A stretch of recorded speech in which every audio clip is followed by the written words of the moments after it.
ng pambansang awit ng Pilipinas, lupang buhay.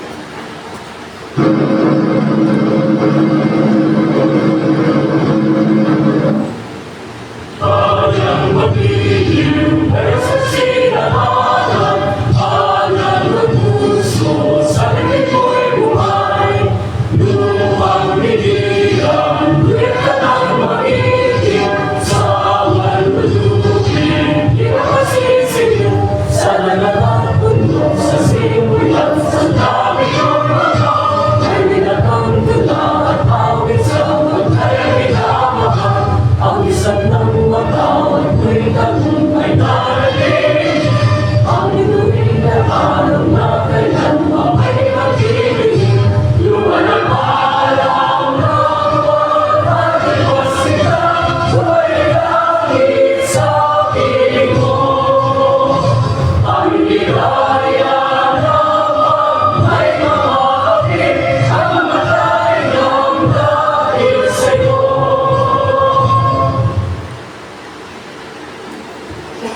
Panatang makabayan at makadiyos.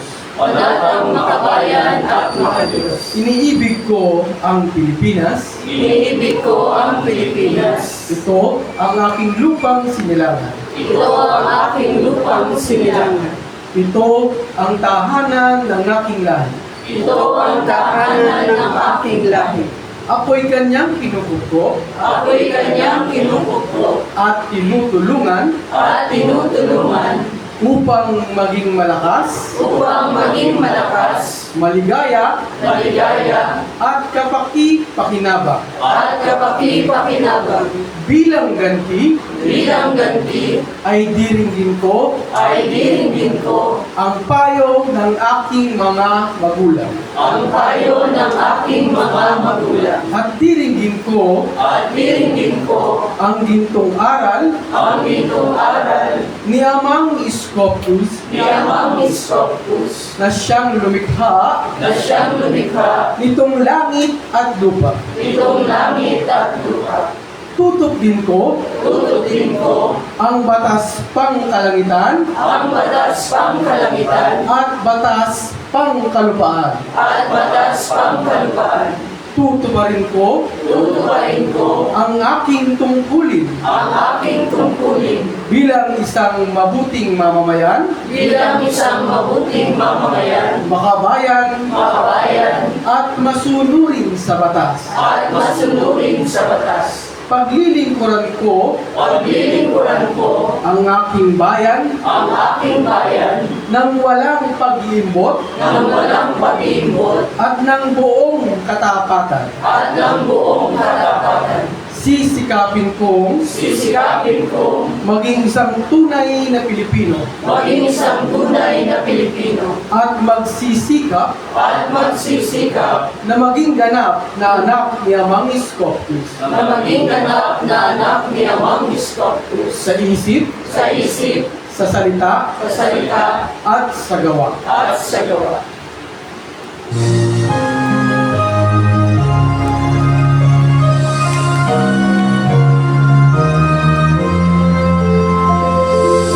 Buhay Pilipino, ang dugo'y maharlika. Likas sa aking puso, alikay kay ganda. Sa Pilipinas, sa aking bayan, nagkailang pelas ng sinaganan. Buhay natipon ang kayamanan ng may kapal. Dahil sa aking talino, sa mabuti ng lahat, sa aking katutubo, ang maging mapagmahal. Ako ay Pilipino, ako ay Pilipino, isang bansa sa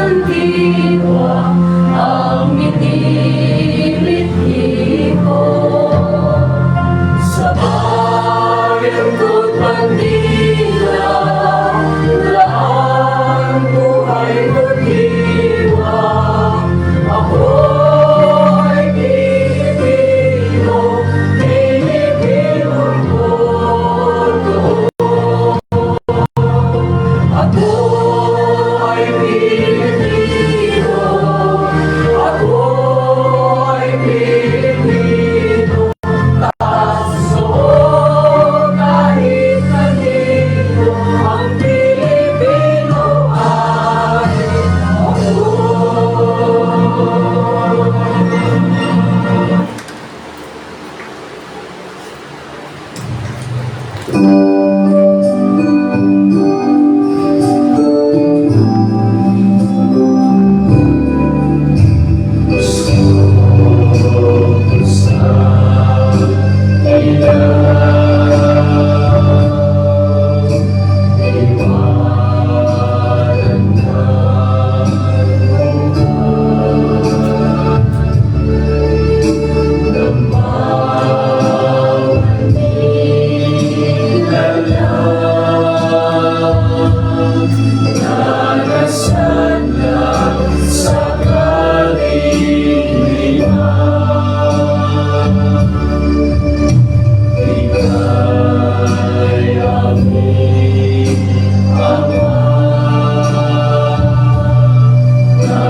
Amang Iskop Cruz, sa mga sandaling ito, kami po ay nagkakatipong magkakapatid upang sa iyo ay mag-ukol ng pagpupuri at mangitagan.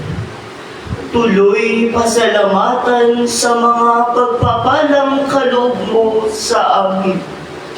Gabay at pamamatnubay na dulot ng iyong pag-ibig at pagmamahal sa aming mga anak mo na iyong kinalugdan at hinihiram. Ang aming awit ng pagpupuri naway magsilbing insenso at kamanyang na pansuob sa iyong kadakilaan na sa iyo po ngayon aming iniaalay. Amen.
Anak at sa Espiritu Santo ay ganap.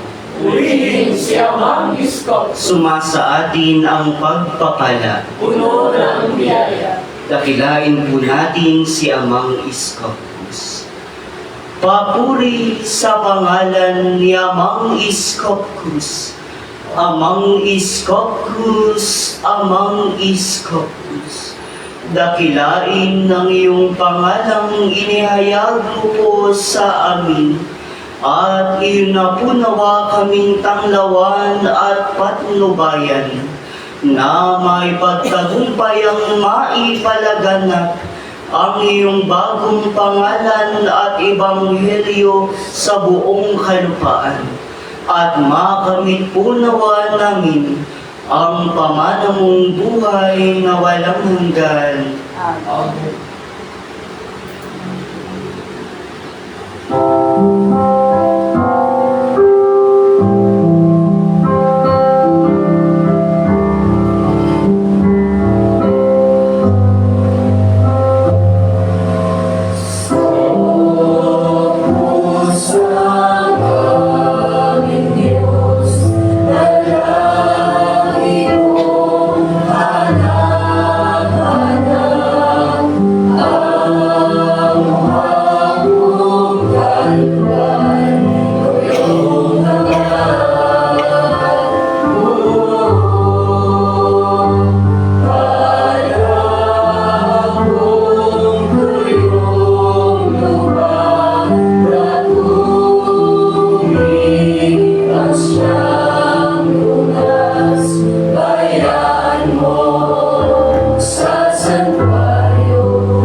Amang Iskopus, sumasa nasa langit ka. Sambahin ang pangalan mo. Mapabilang po kami sa mga pinaghaharian mo. Masunod po namin ang kalooban mo dito sa lupa tulad ng nasa langit. Patuloy mo po kaming biyayaan at pagbalain sa araw-araw. At patawarin mo po kami sa aming mga pagkakasala, tulad ng pagpapatawad namin sa mga nagkakasala sa amin. At huwag mo po kaming iharap sa mabigat na pagsubok, at ilayo mo po kami sa lahat ng masama. Sapagkat sa iyo ang kaharian, ang kapangyarihan at ang kapurihan, magpa sa walang hanggan. Amen.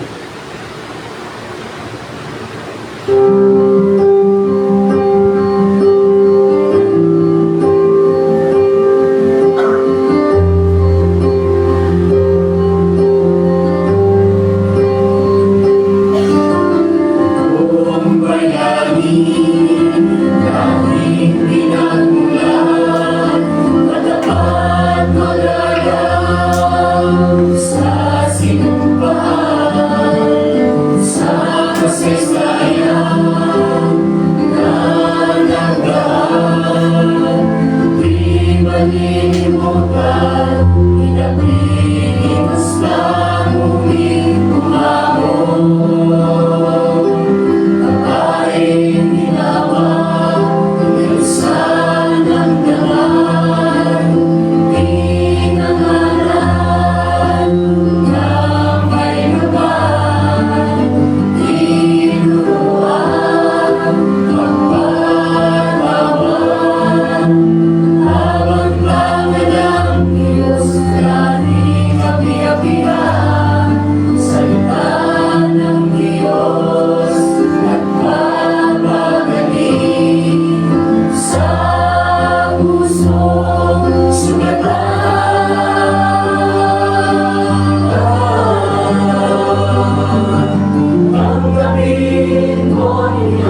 at pamamatnubay, biyaya at pagpapala ng ating dakilang Diyos na si Amang Iskopus ay sumasa atin sa umagang ito, mga minamahal na kapatid.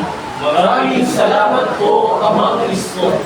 Maraming salamat kay Amang Iskopus sapagkat sa kabila ng mga pagsubok na dumarating sa ating buhay, tayo nananatiling matatag sa pananampalatayang ipinagkaloob niya sa atin. Lahat tayo, mga minamahal na kapatid, ay nagkukulang. Lahat tayo ay nagkakamali. Lahat tayo ay nagkakasala sa paningin ng ating Diyos na si Amang Iskopus. Ngunit sa pagkakasalang iyon, ipinagkaloob niya sa atin ang 11 batas panlinis na sadyang sumasalamin sa ating buhay. Na kung papaano ang 11 batas panlinis ay yung isinakatauhan at isinakatuparan ng Panginoong Hesukristo nung siya'y nabuhay dito sa sangkalupaan. Na kung papaano bilang tayo ang gagampang Kristo, marapat na sundin natin kung ano ang kanyang isinagawa o isinapamuhay nung siya'y nagkatawang tao. Mga minamahal na kapatid, sa kabila ng mga utos na ito, sadyang tinitingnan sa atin ni Amang Iskopus, sino nga ba sa atin na kanyang mga anak ang siyang nakalalabag? Sino nga ba sa atin ang siyang nakasusunod na sa ipinagkaloob niya na utos sa atin? Hindi lamang sa pamamagitan ng salita, ng isip, kundi ay tinitingnan tayo ni Amang Iskopus sa pamamagitan ng ating mga gawa. Paano nga bang tayo ay tutupad? Paano nga bang tayo ay lalabag sa kanyang iniuutos sa bawat isa sa atin? Upang masabi ng bawat isa sa atin na tayo ay nakasusunod na sa kanyang kalooban. Sabi nga, ang pag-ibig ay nagiging ganap kung hindi natin kinatatakutan ang araw ng paghukom. Sapagkat tayo ay katulad ni Kristo habang nasa daigdig pang ito. Kaya naman, mga minamahal na kapatid, bilang tayo ang inaasahan ni Amang Iskopus na gagampang Kristo sa wakas ng panahong ito, marapat na yung aral at turo na ating napapakinggan sa banal na santuario ni Amang Iskopus ay pumasok sa ating mga tainga, tumuloy sa ating isip, at ating isapuso ang bawat aral. Sapagkat yun yung marapat nating gawin bilang tayo ay mga anak ni Amang Iskopus sa wakas ng panahon ito. Kaya naman, mga minamahal na kapatid, sa umagang ito, buksan po natin ang ating mga kaisipan at ang ating mga Biblia. Ang ating pong ebanghelyo ay magmumula sa aklat ng Roma. Ang kabanata ay 6. Patay sa kasalanan, ngunit buhay dahil kay Kristo. Ano ngayon ang sasabihin natin? Patuloy ba tayong magkakasala upang sumagana sa atin ang kagandahang loob ng Diyos? Hindi. Tayo'y patay na sa kasalanan, kaya't hindi na tayo dapat mamuhay sa pagkakasala.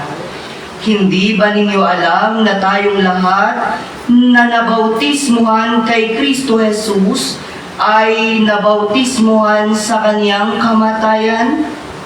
Sa makatuwid, tayo'y namatay at nalibing kasama niya sa pamamagitan ng bautismo upang kung paanong binuhay na muli si Kristo sa pamamagitan ng dakilang kapangyarihan ng Ama, tayo na may mabuhay sa isang bagong pamumuhay. Sapagkat kung nakaisa tayo ni Kristo sa isang kamatayang tulad ng kanyang kamatayan, tiyak na makakaisa niya tayo sa isang muling pagkabuhay tulad ng kanyang pagkabuhay. Alam natin na ang dati nating pagkatao ay ipinakong kasama niya upang mamatay ang makasalanang katawan at nang hindi na tayo maalipin pa ng kasalanan. Sapagkat ang namatay na ay pinalaya mula sa kapangyarihan ng kasalanan. Ngunit tayo'y naniniwalang mabubuhay tayong kasama ni Kristo kung namatay tayong kasama niya. Alam nating si Kristo na muling binuhay ay hindi na muling mamamatay.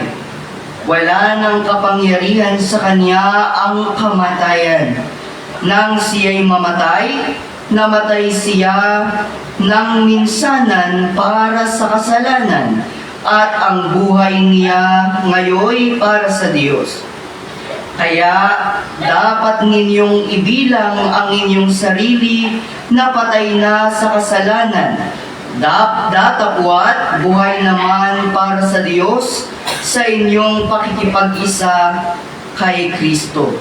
Huwag na ninyong paghariin ang kasalanan sa inyong mga katawang mamamatay upang hindi na kayo maalipin ng masasamang pita nito. Huwag ninyong ipailalim sa kapangyarihan ng kasalanan ang alinmang bahagi ng inyong katawan bilang kasangkapan ng masama. Sa halip, pasakop kayo sa Diyos bilang mga taong namatay at muling binuhay, at inihandog sa Kanya ang buo ninyong pagkatao bilang kasangkapan ng katuwiran. Ito po ang mabuting balita. Purihin ang Diyos. Mga minamahal na kapatid, ang ating pong ebanghelyo sa umagang ito ay tumutukoy sa bawat nating pananampalataya. Na kung papaano sa ating pananampalataya, may mga patay na pananampalataya at mayroong buhay na pananampalataya. Nang tayo datnan ni Amang Scopus noong February 1, 1966, tayo'y kanyang pinaalalahanan at itinuwid sa ating mga pagkakamali. At ngayon, nabubuhay tayong lahat sa kasalanan ng sanlibutan. Na kung papaanong sa unti-unting panahon o sa unti-unting pagdaloy ng panahon ay pinagkakaloob sa ating mga Scopus, unti-unti niya tayong pinapaunawaan, unti-unti niya tayong itinutuwid sa bawat nating pagkakamali sa ating nakagisnang pananampalataya. Sa kabila ng tayo'y tumatawag, Panginoon, Panginoon, Lord Jesus God, malimit sa ating tao, lahat tayo ay tumatawag ng Panginoon. Ngunit kung titingnan natin ang ating mga pananampalataya at mga gawa, lihis naman tayo sa aral at turo na iniuutos ng Panginoong Jesucristo. Bakit, mga minamahal na kapatid?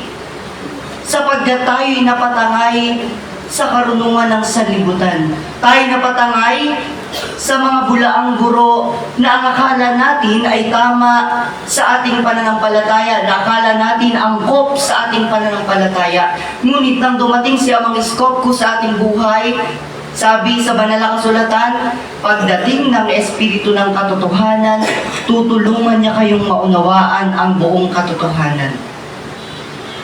Magsasalita siya hindi sagad ng kanyang sarili, sasabihin niya sa inyo ang kanyang narinig at ipapahayag ang mga bagay na darating. Lahat tayo mga minamahal na kapatid ay tumatawag, Panginoon ay ganito, ay ganyan. Ngunit ang ating pananampalataya o ang ating mga gawa ay hindi naman nakikita na tayo sumusunod sa Panginoong Jesucristo. Tanging ang Panginoong Jesucristo lamang ang nakatupad sa ipinag-uutos ng Amang nasa langit. Kaya naman mga minamahal na kapatid, sabi sa ating ebanghelyo sa verse 1, ano ngayon ang sasabihin natin? Patuloy ba tayong magkakasala upang sumagana sa atin ang kagandahang loob ng Diyos? Hindi. Tayo'y patay na sa kasalanan kaya't hindi na tayo dapat mamuhay sa pagkakasala.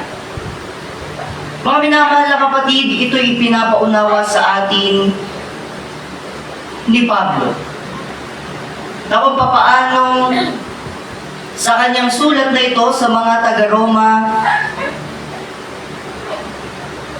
ito'y isinulat ng Espiritu Santo 2,000 years ago.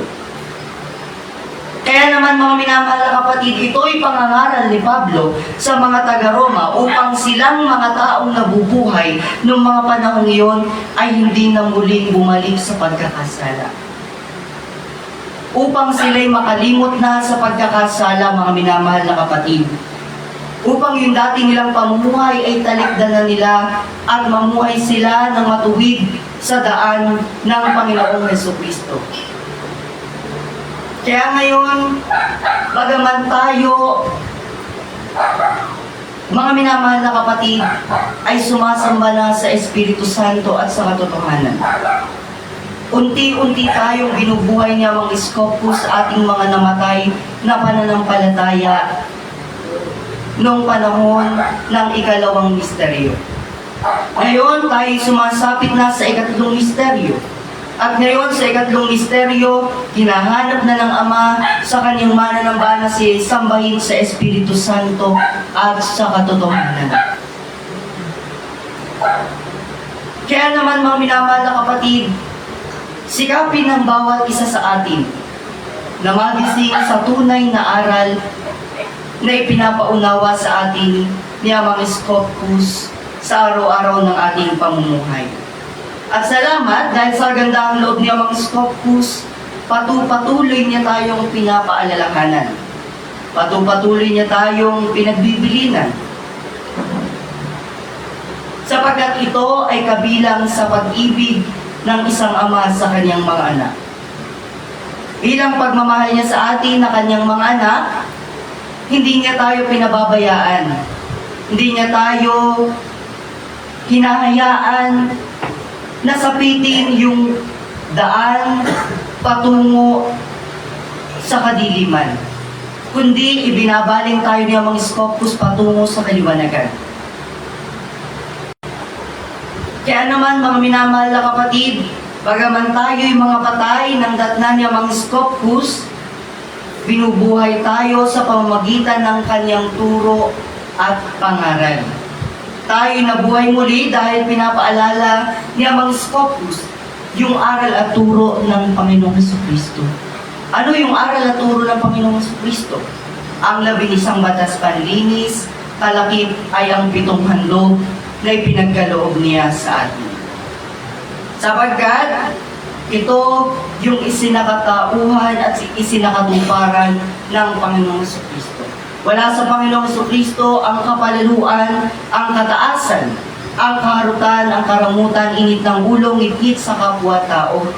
Di siya umahatol, di humahamak, hindi ginagawa sa kanyang kapwa ang ayaw ng gawin sa kanyang sarili. At lalo tigit, siya ay nagpapatawad. At ngayon, sa ating panahon, yan yung marapat nating sundin at dapat isakatuparan. At upang mas mapadali ang ating pagsunod sa Kanya, ibinigay niya ang 7 handog na sumasalamin o sadyang ang 7 handog, ang 7 espiritu na ipinagkaloob ng Ama sa atin, na sumasa atin na at tayo na lamang sa ating sarili ang siyang mag-aaral upang sumaating ng ganap ang 7 handog na ipinagkaloob niya sa atin. Purihin ng Diyos. Amang Scopus. Sabi pa sa verse 4 ng ating Ebanghelyo, mga minamahal na kapatid, sa makatuwid, tayo'y namatay at nalibing na kasama niya sa pamamagitan ng bautismo, upang kung paanong binuhay na muli si Kristo sa pamamagitan ng dakilang kapangyarihan ng Ama, tayo na may mabuhay sa isang bagong pamumuhay. Ano ba yung bagong pamumuhay na itinuturo sa atin ng banal na kasulatan? Yung bagong pamumuhay, mga minamahal na kapatid, Wala na yung dati nating pamumuhay. Ano yung dati nating pamumuhay? Tayo nagpo-prosesyon, tayo nagno-nobena, nagkakarapol, nagpipiesta. Yun yung dati nating pamumuhay. At upang yung dati nating pamumuhay ay mapalitan ng isang bagong pamumuhay ayon sa Panginoong Kristo, dapat ay hindi na tayo makiayon sa takbo ng sanlibutan. Kumbaga, dapat ay sa takbo ng pananampalatayang Kristyanismo ayon sa aral at turo ni Amang Scopus na lamang tayo sumunod o umayon sa ating pananampalataya. Bagong buhay, mga minamahal na kapatid, ibig sabihin tayo nakasusunod na sa 11 batas panlinis. Na isa sa katauhan na natin yung 7 handog na ipinagkaloob niya sa atin. At kung nasusunod na natin ang 11 batas panlinis, tayo magsisilang ng isang bagong pagkatao. May sisilang natin ang ating sarili sa isang bagong pagkatao. At yung bagong pagkatao na yon, yung magkakamit ng isang katawang panlangit na hindi na makatitikim ng kamatayan sa anumang uri ng pamamaraan, which is, mga minamahal na kapatid, ito yung dakilang gantimpala ng Ama sa bawat magtatagumpay. Purihin ang Diyos. Tandaan natin, mga minamahal na kapatid, na ang itinuturo niyang halimbawa ay ang pagtitiis. Naniniwala po ba kayo? Ang pagtitiis ang unang itinuturo sa atin ni Amang Scopus. So bilang ang pagtitiis ang itinuturo sa atin, bakit tayo tatanggi? Bakit tayo hindi susunod sa itinuturo ng Ama sa atin? Kasi diba nung bata tayo, halimbawa, inutusan tayo ng ating mga magulang. Anak, bili ka ng toyo. Bibili ka ba ng asin?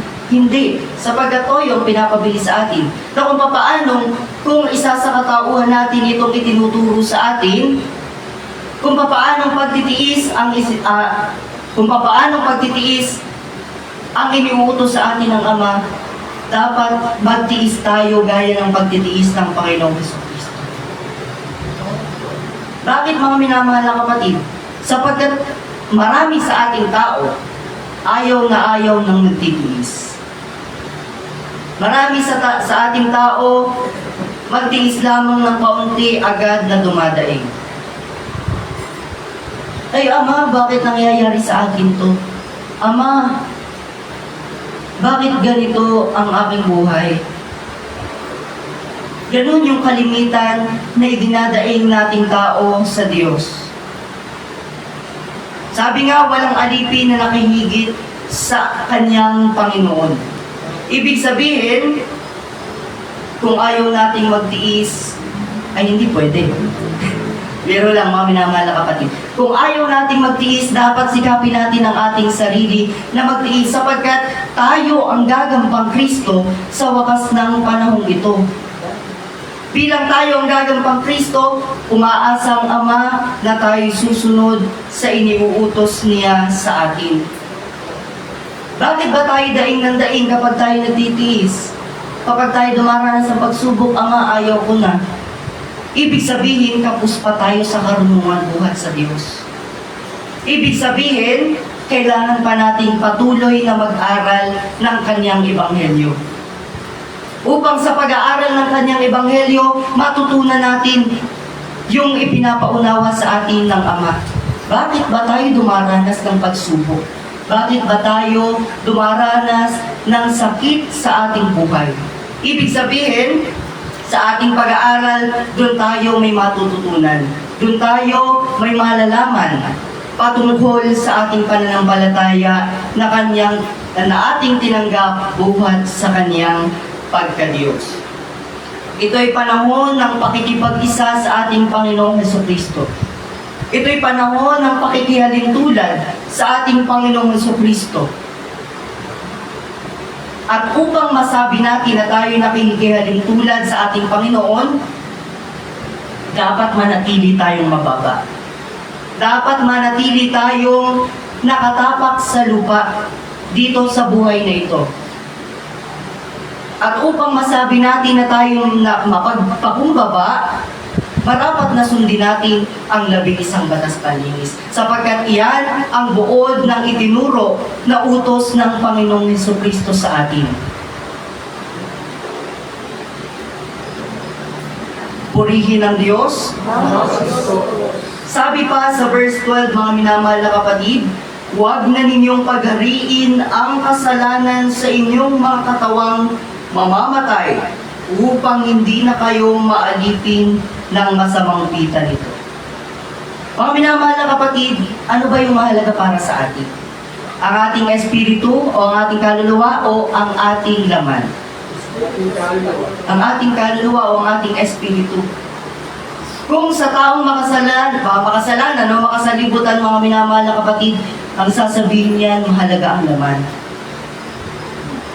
Bakit? Kasi makasanlibutan. Ang iniisip lamang niya ay yung kung ano yung kakanin, ano ang iinumin, ano ang darangtin. Yun yung taong makasanlibutan. Ngunit kung taong makadiyos ka, o kung taong makalangit ka, ang iisipin mo yung iyong espiritu. Ay, wala kaming makain. Sige, bahala na. Pwede ba yun, mga minamahal na kapatid? Hindi ko din alam, mga minamahal na kapatid eh. Pero mga minamahal na kapatid, sabi ng Ama, kung sa akin mo, o ibibigay mo sa akin ang bawat suliranin ng iyong buhay, hindi kita pababayaan. Lagi akong nasa iyong tabi, saan ka man naroon, anuman ang estado ng iyong buhay. Ganun tayo kamahal ni Amang Scopus, mga minamahal na kapatid. Kaya dapat mahalaga yung ating kaluluwa. Kasi sabi nga lagi ng punong ministro, there is life after this life. Yes, English yun, mga minamahal na kapatid. Ang tagal ko pinag-isipan yun, mga minamahal na kapatid. Hindi ko alam kung... Akala ko hindi ko siya matatandaan, pero kanina naalala ko. There is life after this life. Ibig sabihin, pagkatapos ng buhay na ito, meron pang kasunod na buhay. Kung hindi natin iisipin yung buhay na narinig, kung hindi natin iisipin yung buhay na darating, kawawa yung buhay na ating dadatnan kapag nawala na yung katawang panlupang ito. Marahil ngayon ay sagana yung ating katawang ito, ngunit hindi natin alam baka nanlulupaypay na yung katawang espiritu natin. Kaya dapat isipin natin lagi yung ating espiritu. Lagi tayong dumalo sa bawat pagtitipon sapagkat ito yung kailangan ng bawat isa sa atin. Ako paano ito yung kailangan ng bawat isa sa atin? Marapat na sundin natin ang iniuutos sa atin ni Amang Scopus. Sabi, huwag na nating iayon ang ating sarili sa sanlibutan. Ibig sabihin, huwag na nating iayon ang ating sarili sa nasa ng laman. Ano ba yung mga nasa ng laman? Walang taros na pag-iinom, paninigarilyo, o pag-inom ng alak, kasiyahan ng laman. Lahat yan, mga minamahal na kapatid, ay mga nasa ng laman o pita ng ating laman. Kung yan ang paghahariin natin sa ating pagkatao, kawawa tayo. Kawawa ang ating espiritu. Ibig sabihin, hindi natin alam na yung ating espiritu pala ay nanlulupaypay na. Kaya laging pinapaunawa ni Amang Scopus, there is life after this life, mga minamahal na kapatid. Sabi pa sa verse 13, kalugsong mga minamahal na kapatid, huwag ninyong ipailalim sa kapangyarihan ng kasalanan ang alinmang bahagi ng iyong katawan bilang kasangkapan ng kasamaan. Lahat ng ating bahagi, mga minamahal na kapatid, ay maaaring kasangkapanin ng Diablo. Naniniwala po kayo doon? Lahat ng bahagi ng ating katawan ay maaaring gawin kasangkapan ng Diablo sa paggawa ng masama. Sapagat kung papaano tayo ay patuloy na nag-aaral, patuloy din tayong tinutukso ng Diablo. Hanggang saan na ba ang iyong napag-aralan? Sapat na ba ang iyong napag-aralan para sa tuksong ito, para sa pagsubok na ito?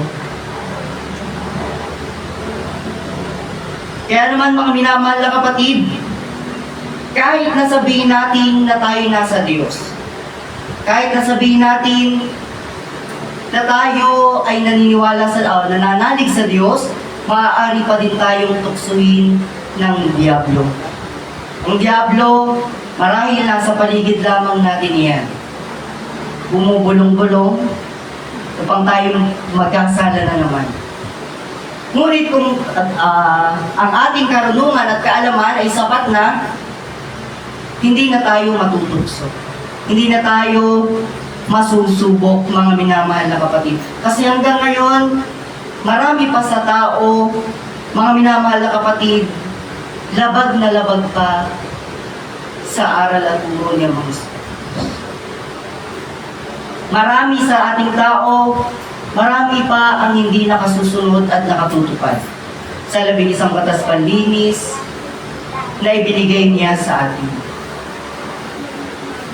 Kaya't laging pinapaunawa sa atin ang mga Scopus, anak, mag-aral kayo. Anak, pagbulay-bulayan ninyo ang aking salita sapagkat ito yung magbibigay sa inyo ng buhay. Kaya naman mga minamahal na kapatid, paano ba natin masasabi na tayo namumuhay na ayon kay Kristo, ayon kay Amang Scopus? Masasabi natin na tayo namumuhay na ayon kay Amang Scopus kung sa ating pagkatao ay marami nang nabago. Paano natin masasabi kung hanggang ngayon wala pa rin nababago sa atin? Kung hanggang ngayon tayo katulad pa rin ng dati. Katulad pa rin ng dati, na kung tayo dati ganito, tayo ganoon, hanggang ngayon ganoon pa din tayo. Marapat ay hindi na. Marapat ay unti-unti nating baguhin yung ating dating mga ugali at mga kaasalan. Kaya sabi ko kanina mga minamahal na kapatid, lahat tayo ay nagkakamali, lahat tayo ay nagkukulang at nagkakasala sa paningin ng ating Diyos. Kaya ang dapat nating gawin, paano tayo ay hindi magkasala, magbingi-bingihan, magbulag-bulagan at magpipipipihan. Yun yung laging itinuturo sa atin ni Amang Scopus. Ang sumasampalataya sa Panginoong Jesucristo o kay Amang Scopus ay sumailalim sa kagandahang loob ni Amang Scopus at tayo binibigyan ni Amang Scopus ng pagkakataon upang sundin ang 11 batas panlinis. Sa pagdaloy ng mga panahon, tinitingnan niya ang Scopus kung paano tayo makasusunod sa 11 batas panlinis na ipinagkaloob niya sa atin upang maisilang natin ang ating sarili sa tubig at sa Espiritu. Kaya naman mga minamahal na kapatid, marami pa tayong kailangang mapagtagumpayan sa buhay nito. Marami pa tayong dapat na pag-aralan. Kaya huwag tayong magsasawa na pumunta sa santuaryo ng Amang Scopus upang dito'y siya'y papurihan, upang dito'y mag-aaral ng kanyang ebanghelyo.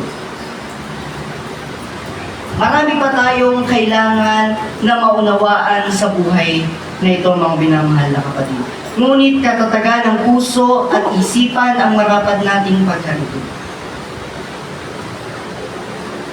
Ano man ang dumating sa ating buhay, mabigat man o magaan, marapat na ang ating sarili ay tunatin sa pagsamba sa ating Diyos at Ama sa Espiritu at sa katotohanan.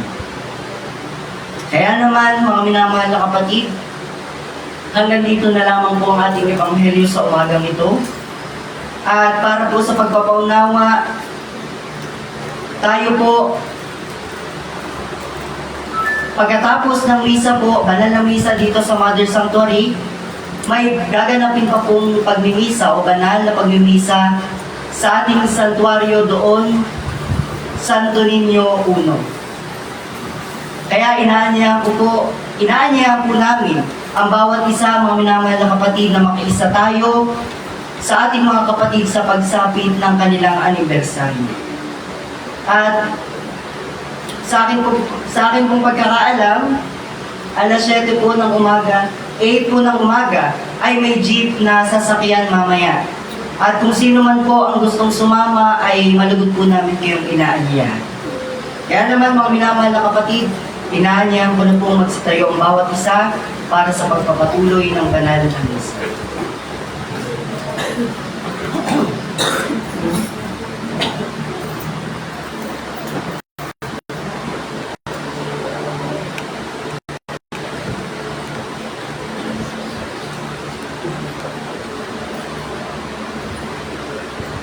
Mga minamahal na kapatid, muli po ilahad natin ang ating mga kamay para sa ating pananalangin sa ating dakilang Diyos na si Amang Isko.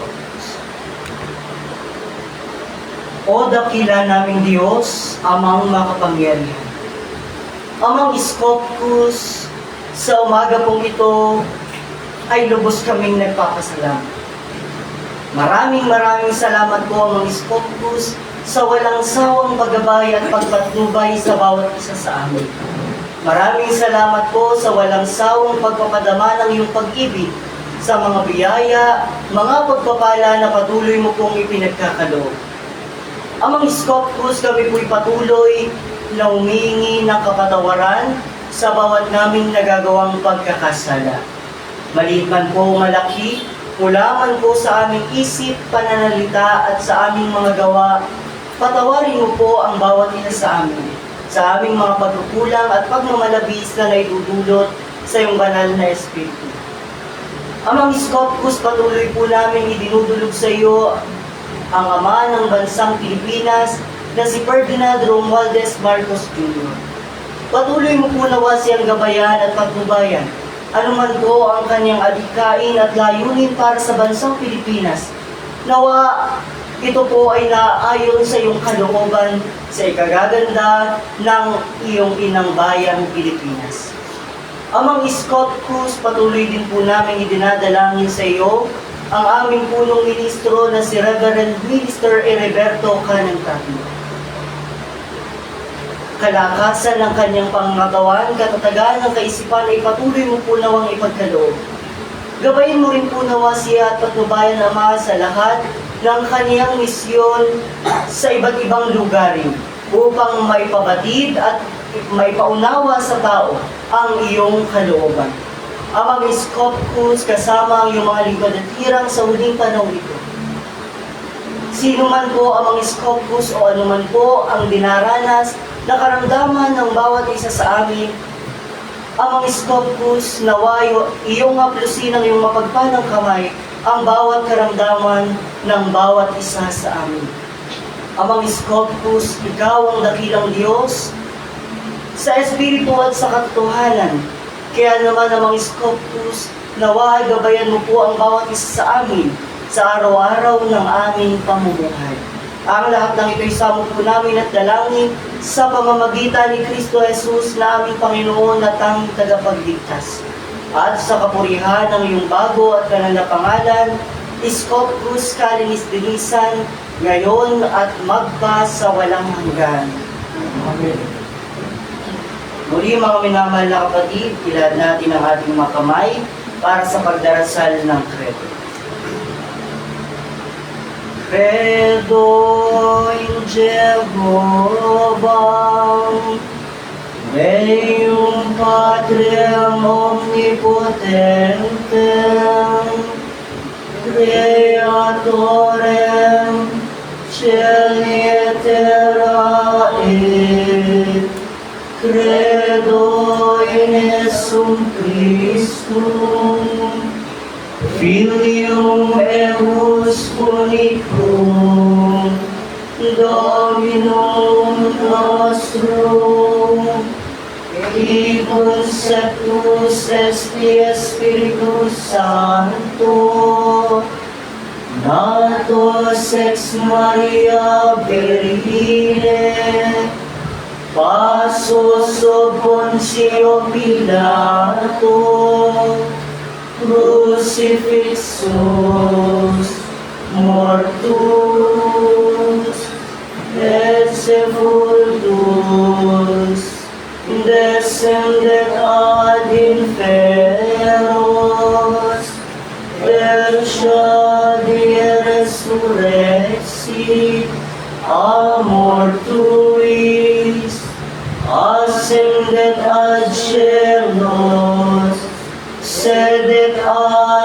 Nostrera, Dei Patris Omnipotentis, Indeventurus, es judicare vivos et mortuos,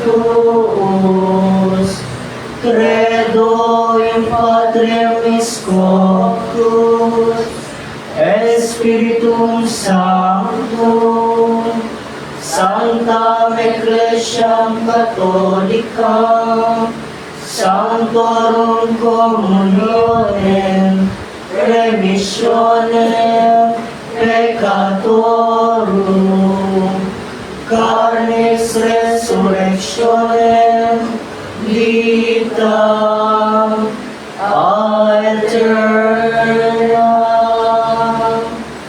Amen.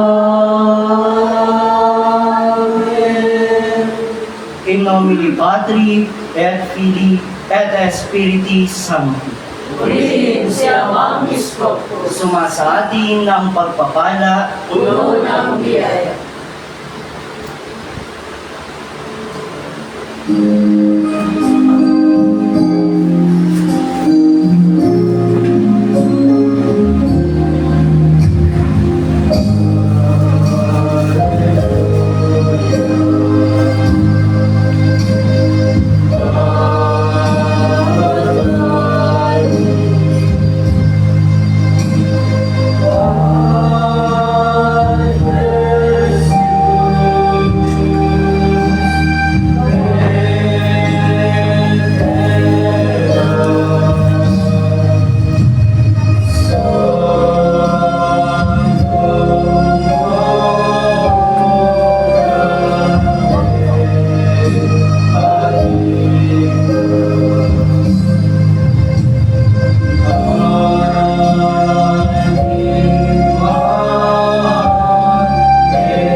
ang Panginoong Jesus nang gabing siya'y pagkain. Sa banal na hapag ay tumangkot ng tinapay. Nagpasalamat, pinagpira-pira sa ito at kanyang sinabi, ito ang aking katawan na ihahandog para sa inyo. Sa tuwing kakain kayo ng tinapay na ito, gawin niyo ito bilang pag-alaala sa akin.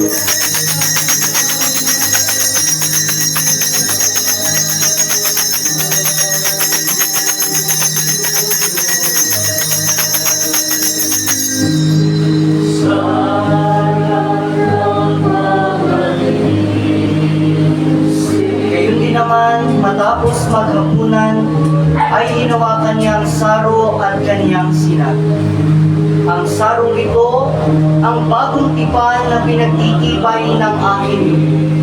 Sa tuwing iinom kayo sa sarong ito, gawin niyo ito bilang pag-alaala sa akin.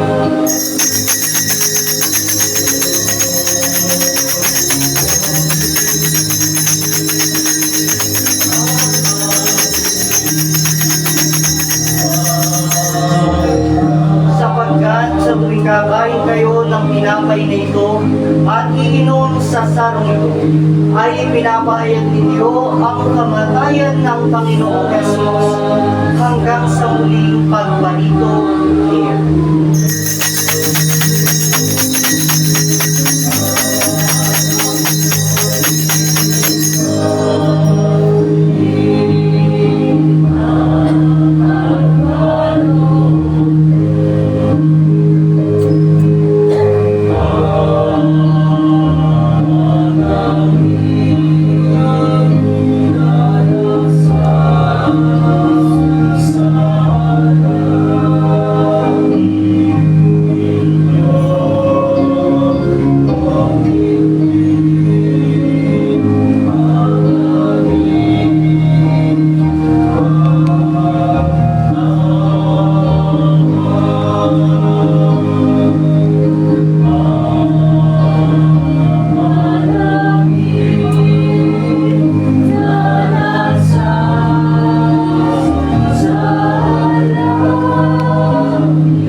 tumanggap kay Amang Scopus sa huling panahon ito.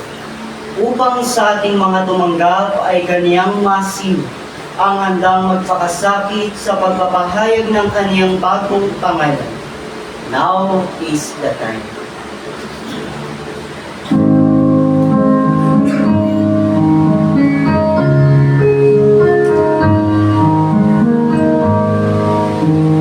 Now is the time of His second coming. He is come. He was ready last. All over the land, in searching His lost sheep, when amongst the darkness of all errors on earth, with all love and care, He gave us our last chance, still to receive His destiny from earth. To all of us, He is redemption from children who knows sacrifice. In His name, say His love today and forever, eternally, in the promised land of last to all of us, His redemption from children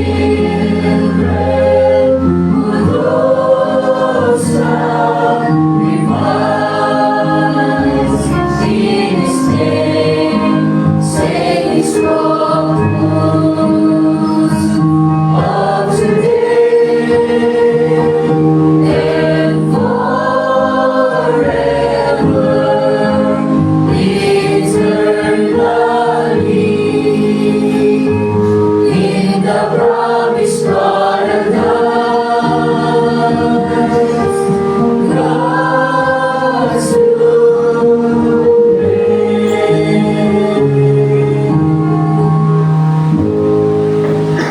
Amang Scopus, Amang Scopus, Amang Scopus. Papuri at pagdakila ay tanging sa'yo lamang namin iniaalay. Buhay na Diyos, Amang Banal, ng buong sangkatauhan, ng sandaigdigan at ng santinakpan.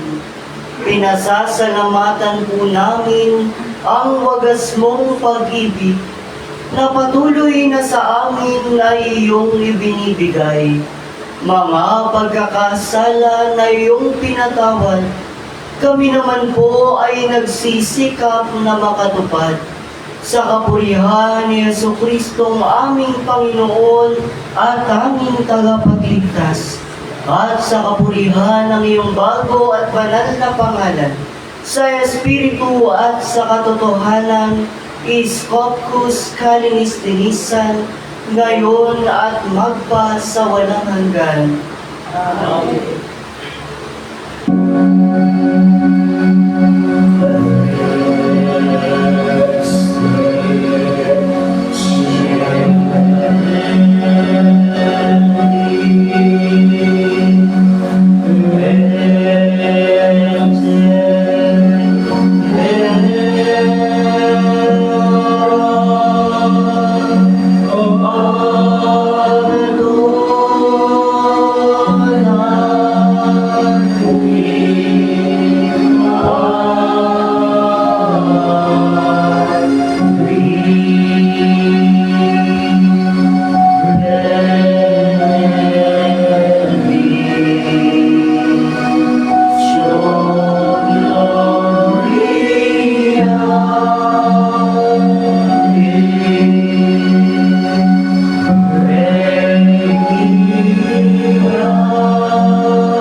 Nomine Patri et Filii et Spiritus Sancti.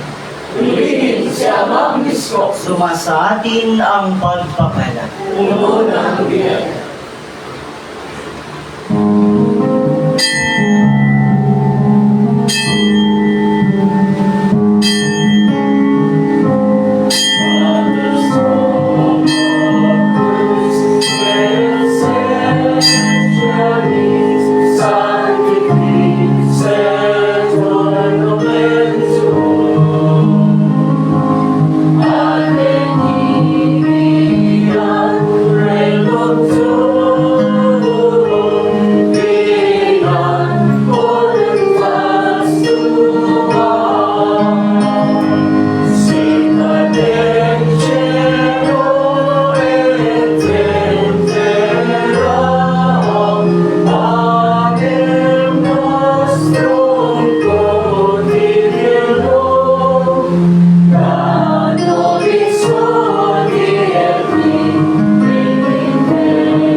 Purihin ang Diyos. Amang Isko.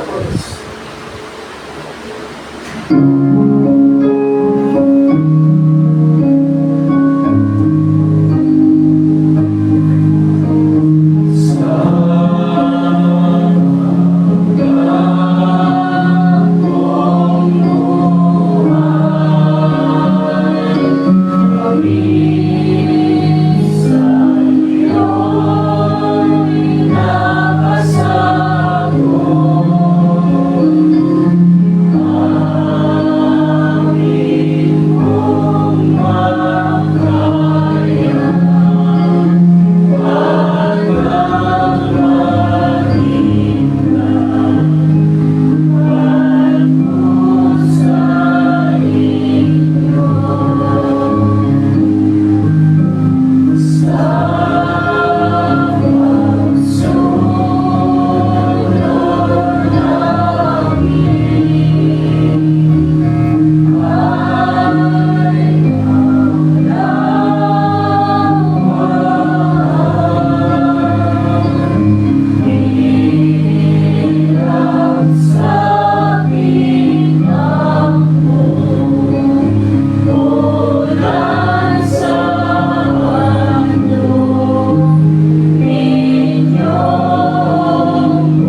alituntunin at batas panlinis sa kapagiging banal ng bawat isa.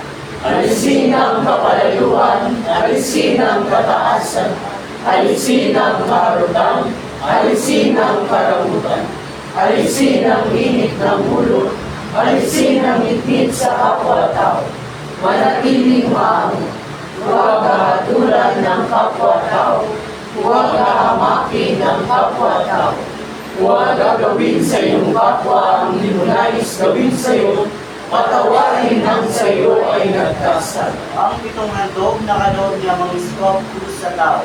Unawa, talino, pag-ibig, pagtitiis, tao sa Diyos, pamangaral, pananampalataya. Ang kahulugan ng tatlong letrang JHS. Jehovah Jesus is Scopus. Ang kahulugan ng bago at mananapangalan sa bawat titik at sa kabuuan. Sonai, Kyria, Omnipotente, Patri, Isai, Judea, Sulod. Ako ang Diyos, kagalang-galang, kataas-taasan, Ama sa pasimula hanggang wakas, Scopus, kalinis-linisan. Purihin ang Diyos, Amang Scopus, purihin si Amang Scopus, purihin siya ngayon at magpa sa walang hanggan. na kay Amang Scopus ang buong kadakilaan. At ang kapurihan. Palakpakan po natin si Amang Scopus. At mga kapatid, ay mag-share po muna sandali ang mga kapatid. Maraming salamat kay Amang Scopus sa pagkakataon nito na tayo ay muling natipon upang mag-aral ng kanyang ebanghelyo. Ayon sa ebanghelyo na ipinahayag sa atin ng ating buting saserdoteng gumapan ay patay sa kasalanan ngunit buhay dahil kay Kristo. At isa sa kanyang mga itinalangin mga kapatid ay ang itinuturo sa atin ng Diyos, ang pagtitiis. Mahirap bang magtiis mga kapatid? Yes, ngunit dahil sa ating pagkakilala kay Amang Scopus na siyang buhay na Diyos, ay natututunan natin kung paano magtiis sa maraming paraan at pagkakataon. Amen?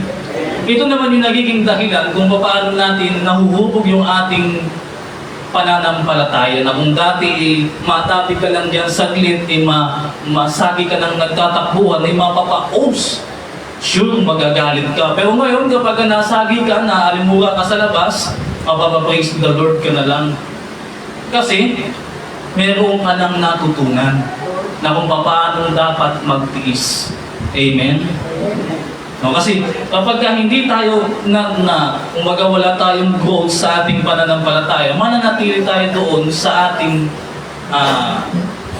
makalamang pamumuhay. Yung after tayo doon sa kung anong nais ng ating sarili. Hindi tayo after doon sa kung ano ang gusto ng Diyos para sa atin. Amen? Ngayon naman mga kapatid ay sa araw at oras din ito ay gaganapin ang ika-41 anibersaryo ng pagkatatag ng Ministeryo Ilaw ni Amang Scopus sa lugarin ng Santo Niño Juan, DBB1. Kaya naman mga kapatid ay inaanyayahan ang bawat isa sa atin na makiisa at makigalo sa kasiyahang gaganapin sa anibersaryo sa santuario sa DBB1. At gayon mga kapatid, gaya ng sinabi sa atin ay 8 a.m. Maaga pa po. 8 a.m. ay merong darating na jeep. Hindi po ito libre mga kapatid bilang pagpapaunawa. Atin pong iso-shoulder kung magkano yung pamasahin na gagamitin natin at ukol sa gagamitin nating pera papunta doon ay pag-uusapan na lang mamaya kung magkano ang paghahati-hatian natin sa jeep. At sa pagbalik mga kapatid ay sawari ko libre na. Kaya naman mga kapatid, sana ang bawat sa atin magkaroon ng pagnanasa na makiisa at makibahagi sa bawat anibersaryo na gaganapin sa iba't ibang lugarin. Purihin ng Diyos. Yun nga mga kapatid, ang pauwi po ay libre. Confirm na po mga kapatid. Kaya naman, ito ang mabuting balita na sa atin ay pinahayag ni Amang Scopus, ang lahat po ay inaanayahang magsipagtayo.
Salamat